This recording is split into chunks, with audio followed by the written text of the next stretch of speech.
Aku hendak memuji nama-Mu ya Tuhan, kemuliaan kepada Allah di surga. Terus nyanyi masuk.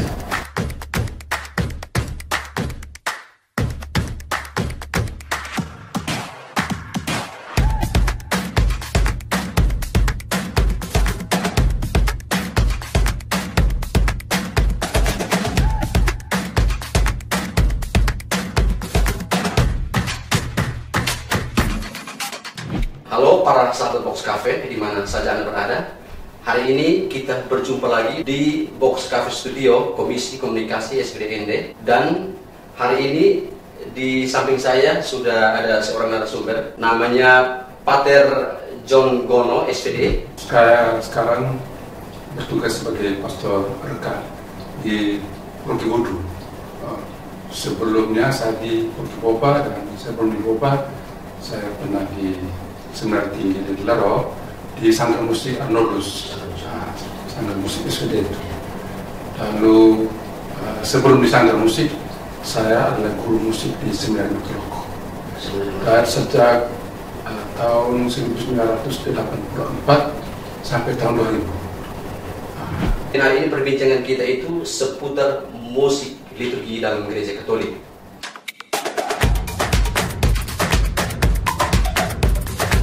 Konsep tentang musik gereja yang diharapkan oleh gereja itu sendiri, musik liturgi yang diharapkan oleh gereja. Saya pada masa kecil, saya sungguh menikmati musik gereja dalam gereja ketika saya dengar orang menyanyi. Nah, ada kor, ada umat yang menyanyi. Saya antara lain menikmati musik liturgi gereja, misalnya lagu-lagu Gregorian. Itu lagu-lagu gereja yang berlatar belakang dari barat. Tapi dinyanyikan dengan bagus oleh umat, dan saya menikmati lagu Gregorian itu pada masa kecil. Selain lagu Gregorian, juga lagu-lagu yang dibawa dari Eropa, yang diajarkan kepada umat, bahkan diterjemahkan dalam bahasa daerah, dinyanyikan oleh umat, dan saya menikmati itu. Dan pada masa kecil saya sempat menikmati lagu gereja yang luar biasa indah. Itu yang kemudian baru saya tahu bahwa lagu itu adalah satu paket misa yang disebut misa sekunder dari pengarang yang terkenal, yaitu namanya Hans Leo Hasler. Hans Leo Hasler. Pengarang dari abad 15-16. Kapan itu studinya itu tentang musik gereja? Jadi memang dalam gereja saya akhirnya pada saat seperti ini saya akhirnya sadar bahwa saya sepertinya dipanggil untuk bergiat secara khusus dalam bidang musik, khususnya musik liturgi di gereja, dan juga khusus musik inkulturasi. Itu saya merasa pada saat sekarang ini. Tapi ya dulu saya belum begitu berpikir tentang hal seperti ini. Saya jalan saja. Tapi minat saya begitu besar dalam musik gereja. Itu yang diharapkan oleh gereja itu apakah musik pop itu atau musik liturgi yang macam tadi? Ya, kalau musik pop ada dua pop rohani, ada juga musik pop yang benar-benar musik yang bukan liturgi ya. Nah, itu memang harus dibedakan dengan yang kita katakan, oh ini musik liturgi, ini musik pop, juga ada pop rohani. Itu beda. Kalau musik liturgi itu musik yang memang diciptakan untuk liturgi, untuk kita beribadah, untuk kita mengungkapkan iman kita pada Tuhan. Kita ungkapkan iman kita, menyampaikan permohonan kita kepada Tuhan, mengungkapkan cinta kita kepada Tuhan dalam kebersamaan, dalam ibadat bersama dengan umat lain, dengan orang lain. Ketika kita merayakan Ekaristi, itu musik liturgi. Nah, kalau musik pop, ada pop rohani, yang juga untuk didengar-dengar, misalnya di rumah, tapi dia bukan musik liturgi. Dan lagu-lagu pop untuk saya agak asing. Saya sungguh menikmati lagu gereja.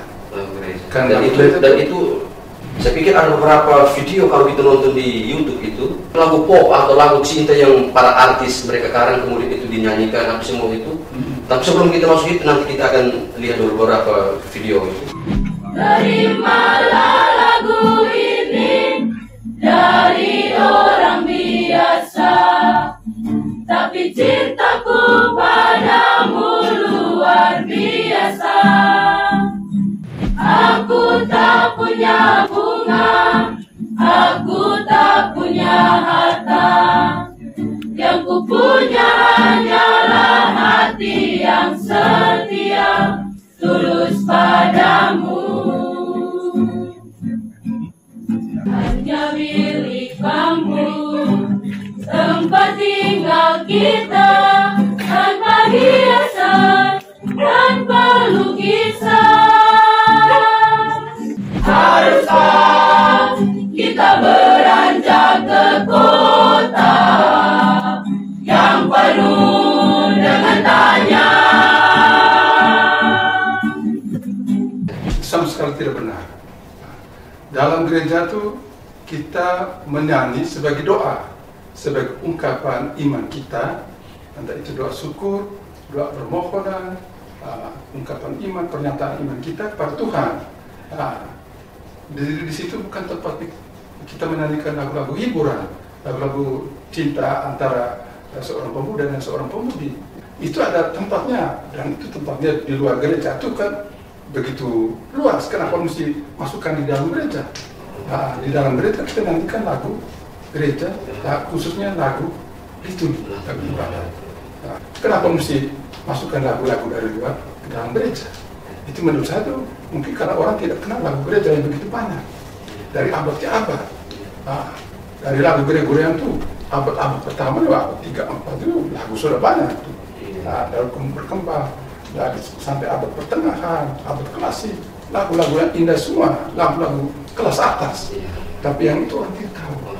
Dalam gereja-gereja kita di Indonesia ini hampir ditemukan bahwa orang itu hampir bermain pakai musik pop gitu. Itu kalau mengiringi musik liturgi itu tidak diperkenankan sama sekali mempergunakan musik otomatis, musik ya dengan ritme otomatis. Kalau kita mempergunakan musik untuk mengiringi lagu liturgi dengan ritme otomatis, itu seperti robot, tidak ada penjiwaan. Sedangkan musik liturgi itu kita harus menjiwai. Kalau kita menjiwai musik liturgi itu dia punya dinamika. Kita nyanyi dari hati dan kita bukan robot. Misalnya ada bagian tertentu kita mempercepat atau bahkan memperlambat. Tapi kalau musik dengan ritme otomatis itu dari awal sampai akhir itu tidak ada dinamika, rata saja, tidak ada penjiwaan. Itu dia rata saja. Pesan kepada ya orang yang menonton kita atau pada umumnya kepada ya gereja supaya bisa memperhatikan itu musik liturgi secara baik dan benar. Ya. Baik, mungkin saya sampaikan secara spontan. Ya, kalau kita menyanyikan lagu-lagu di dalam gereja, saya bisa beri contoh. Ya, boleh. Sadar bahwa ketika kita menyanyi, kita sedang berdoa. Misalnya lagu ini. Aku hendak memuji nama-Mu ya Tuhan selama-lamanya. Tuhan penuh kasih, Maha Penyayang. Lalu kemudian ke refrain. Aku hendak memuji nama-Mu ya Tuhan selama-lamanya.